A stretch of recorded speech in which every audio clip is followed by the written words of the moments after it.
As far as the advanced DevOps is concerned, this is a bit, I guess, over the top, because now we are actually exploiting how these big conglomerate actually take help of the cloud environment to realize real potential of all the tools that we learned in DevOps.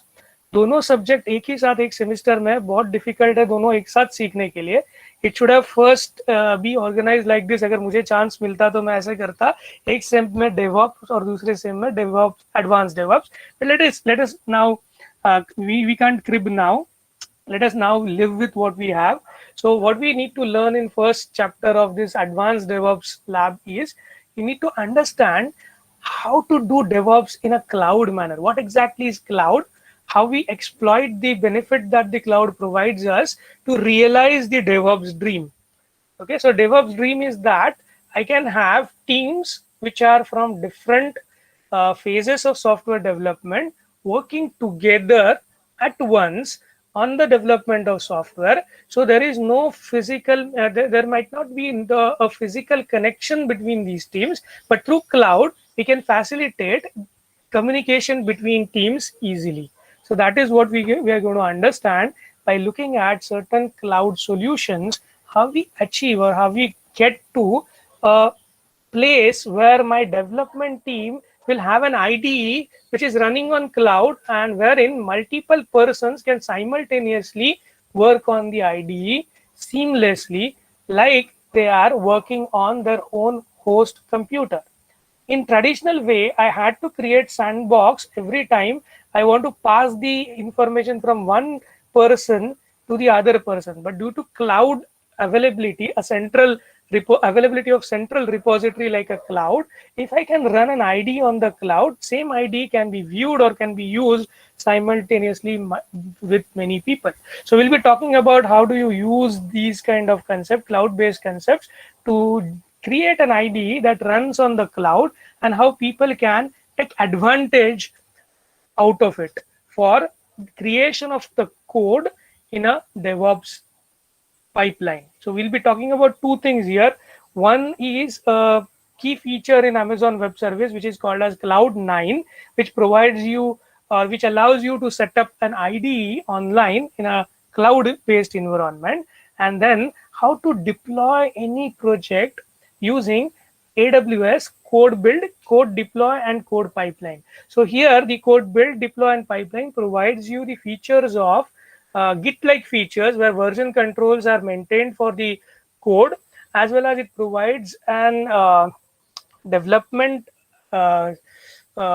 environment through the Cloud9 IDE. That is what is your module number 1 is all about. Module number 2 will understand how to orchestrate the container. So we learned about containers. We would have learned about containers in the DevOps lab, wherein we talked about things called as software का नाम मुझे याद नहीं है. That is called as कहाँ गया version controls, and do you read somewhere container is written? Yeah, and Docker. Yeah, Docker से आप containers ready कर सकते हो या बना सकते हो. As far as the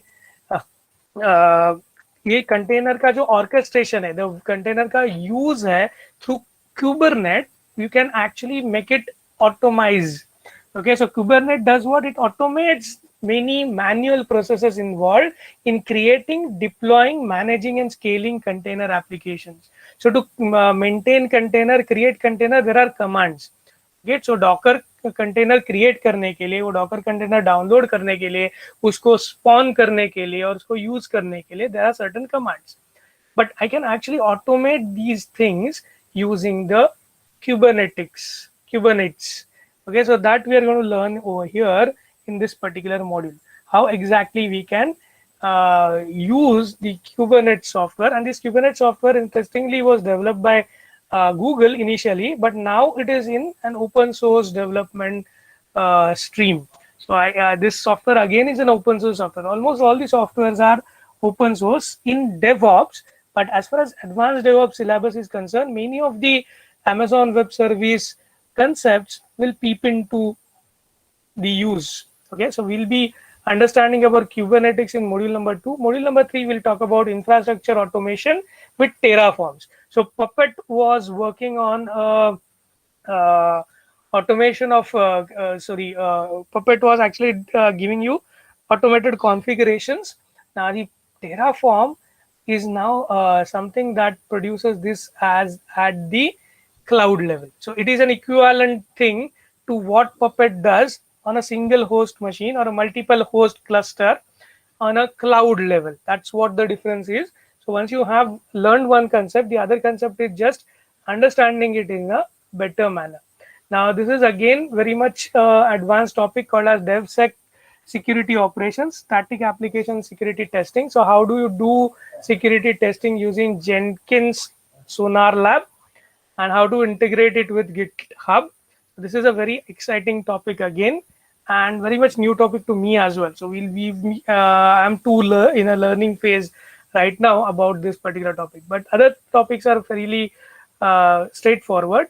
DevOps Security Ops, again continuous monitoring. This is very much related to the monitoring operations of the integration pipeline. So integration जो फेज था उसमें आपको मॉनिटर करना पड़ता है कि क्या क्या चेंजेस कैसे कैसे हुए, और वो रिपोर्ट करना, डिटेक्ट करना, रिपोर्ट करना, रिस्पॉन्ड करना. these things come into continuous monitoring, especially with respect to the security aspect, not necessarily monitoring with respect to in general development of a software, but if I have a deployed software, how do I identify risk and monitor them and respond them? Okay, so Nagios is basically a security monitoring and ticketing system which is generally used for identifying bugs, attacks, and how to respond it. So that is totally different aspect than the normal DevOps thing. Okay. Finally, we'll go back to Amazon Web Services, and we'll talk about the Lambda Lambda product of Amazon, which allows you to do serverless computing. So far when we develop websites, we talk about client server model, and you are learning in internet programming subject lot about how to develop client server applications. But nowadays people are building applications in a serverless manner. So how to do serverless computing using something like Lambda.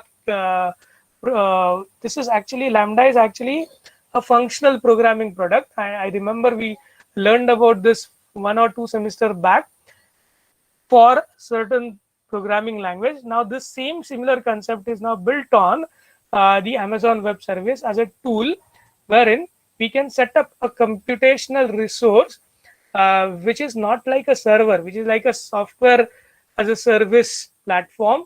We just take advantage of it.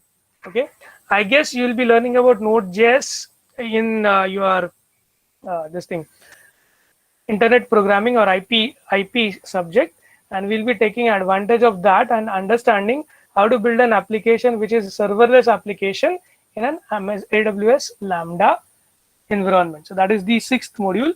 There are again 12 practicals that we need to perform. Out of that, today we'll do half of the practical. So we start understanding what is the benefit of cloud infrastructure, and we will be setting up the AWS Cloud9 IDE, which is very easy to set up, which is not difficult to set up. There are ready-made what you can say, white papers available, documentation available on Amazon Web Service website, which we will be using in completing this particular exercise. Okay, it's actually 4